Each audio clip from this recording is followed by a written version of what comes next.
Ja, dis die einde van die week met wysheid en insig en ek wil eintlik was my idee om vir jou so halwe opsomming te gee van wysheid en insig en al die skatte van Spreuke wat oor wysheid gaan.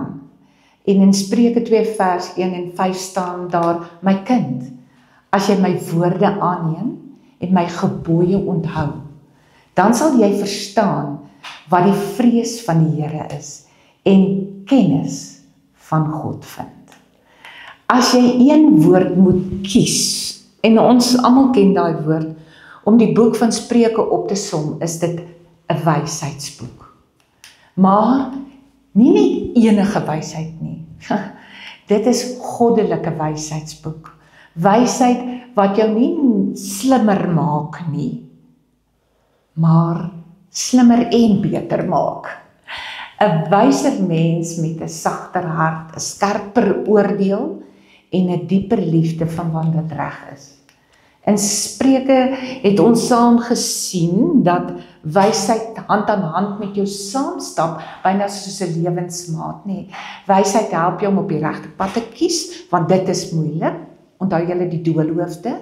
Insig help jou om te weet waarom dit gaan en wat agter dit lê, wat agter woorde staan, dat jy nie stomp net kyk na die woorde wat jy hoor nie. Dit is soos twee vriende wat jou lei. Die een hou jou die koers en die ander een hou jou oë oop. So wysheid en insig gaan so half bietjie saam, nê. Salomo roep herhaaldelik. Jy gaan lees 'n bietjie deur Spreuke, dan sien ek, soek dit soos silwer, soek dit soos skatte. Dit is nie iets wat van self kom nie, sê hy. Dis iets waarvoor jy moet grawe, iets waarvoor jy moet bid, iets wat groei soos jy nader aan God beweeg. Dis wysheid en insig. Dit is daar, maar jy moet dit vra. En wat is die begin van wysheid? Waar is die punt waar jy moet begin? Die vrees van die Here. Spreuke 1 vers 7, sommer in die begin van Spreuke. Nie vrees soos om bang te wees nie, maar 'n diep respek, 'n heilige afhanklikheid van God. As jy hom ken, begin jy anders kyk na jouself, na ander, na jou woorde, na jou keuses, na jou tyd. Spreuke beloof nie 'n lewe sonder foute nie. Dit moet jy duidelik weet.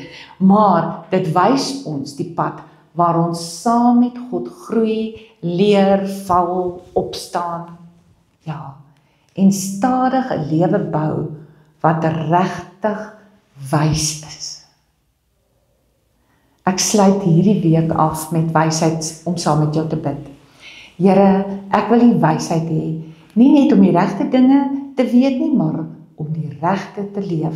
Leer my om diep te kyk en stadig te oordeel, nie altyd te vra wat is u wil nie. Help my om u stem bo die geraas van die wêreld te hoor.